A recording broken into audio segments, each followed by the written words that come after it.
जेके news update देखने वाले सभी नाजरीन को हमारा प्यार भरा सलाम पेश हो। नाजरीनों किराम, मुदस्सिर अजीज के मुश्किलें दिन ब दिन बढ़ती ही जा रही है। जी हां नाजरीन, मुदस्सिर अजीज के खिलाफ और एक कंप्लेंट दायर किया गया है। जिस शख्स ने उसके खिलाफ ये कंप्लेंट दायर किया है उस शख्स का नाम है एडवोकेट फयाज अहमद लून। ये पांपुरा का रहने वाला है। नाजरीनों किराम, आप लोगों ने इससे पहले एक वीडियो देखा ही होगा सोशल मीडिया पे, जो बड़े पैमाने पे वायरल हुआ था, जिसमें मुदस्सिर अजीज एक शख्स के खिलाफ गंदे गंदे अल्फाज बोल रहे थे। आप लोगों ने उस वीडियो को देखा ही होगा कि एक वीडियो सोशल मीडिया पे एक बड़े पैमाने पे वायरल हुआ था, जिस वीडियो में मुदस्सिर अजीज एक शख्स के खिलाफ गंदे गंदे अल्फाज इस्तेमाल कर रहा था। आप लोगों ने देखा ही होगा कि उस वीडियो को। और जब एडवोकेट फयाज अहमद ने ये बात कही है कि जब मैं फैमिली के पास बैठा था, शाम को जब मैं फैमिली के पास बैठा था, तो जब मैंने मोबाइल फोन खोला, जब मैंने फेसबुक को ओपन किया, वहां पर मैंने एक लाइव देखा जिसमें मुदस्सिर अजीज बहुत गंदे गंदे अल्फाज इस्तेमाल कर रहे थे, जिसकी वजह से जिन गंदे गंदे अल्फाजों की वजह से मुझे बहुत ही मुश्किलातों का सामना करना पड़ा। मुझे बहुत ही शर्मिंदगी महसूस हुई फैमिली के सामने, और मेरी फैमिली जो है, मेरी फैमिली को भी बहुत ही शर्मिंदा होना पड़ा।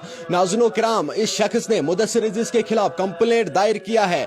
जुडिशली मजिस्ट्रेट पांपुरा के सामने रिटन कंप्लेंट दायर किया है। जी हां नाजरीन, ये इस वक्त की ब्रेकिंग अपडेट है जो पांपुरा से निकल के आ रही है। आप लोग तो जानते ही होंगे कि इससे पहले भी उसके खिलाफ एक स्माइल फाउंडेशन की जानिब से एक कंप्लेंट मिली थी। स्माइल फाउंडेशन की जानिब से उसको जेल जाना पड़ा। जब जेल छूटने के बाद उसने अपनी पार्टी ज्वाइन की। जी हां नाजरीन, जेल से छूटने के बाद उसने अपनी पार्टी ज्वाइन की।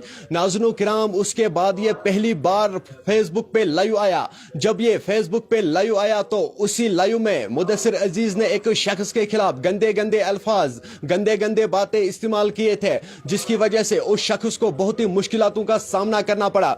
नाज़रीन किराम, उस शख्स का नाम है एडवोकेट फयाज अहमद लून। ये पांपुरा का रहने वाला है। इसी शख्स ने मुदस्सिर अजीज के खिलाफ कंप्लेंट दायर किया है। जुडिशरी मजिस्ट्रेट पांपुरा के सामने रिटन कंप्लेंट दायर की। जी हां नाजरीन, ये इस वक्त की ब्रेकिंग अपडेट है। मैं आपको फिर से बताता चलूं, क्योंकि कुछ लोग नए जुड़े हैं इस वक्त हमारे साथ। उन लोगों का फिर यही कहना होता है कि भाई दोबारा रिपीट कीजिए, हमें दोबारा बता दीजिए कि आखिर मामला क्या है। मैं आपको फिर से बताने की कोशिश करूंगा। मुदस्सिर अजीज का वीडियो जो है वो इससे पहले बड़े पैमाने पे वायरल हुआ था, जिस वीडियो में मुदस्सिर अजीज एक शख्स के खिलाफ गंदे गंदे अल्फाज इस्तेमाल कर रहा था, और उसी शख्स ने उसके खिलाफ अब कंप्लेंट दायर किया, जिस शख्स का नाम है एडवोकेट फयाज अहमद लून। जी हां नाजरीन, एडवोकेट फयाज अहमद लून ये पांपुरा का रहने वाला है। इसने मुदस्सिर बशीर यानी मुदस्सिर अजीज के खिलाफ कंप्लेंट दायर किया। अब मुदस्सिर अजीज को आए दिन बहुत ही मुश्किलातों का सामना करना पड़ रहा है। आखिर क्यों, किस वजह से, आप लोगों को यह समझ में आया ही होगा। जब मुदस्सिर अजीज को स्माइल फाउंडेशन की जानिब से जेल मिली, और जेल से छूटने के बाद फिर मुदस्सिर अजीज ने अपनी पार्टी ज्वाइन की। अपनी पार्टी के बाद फिर वो लाइव आया।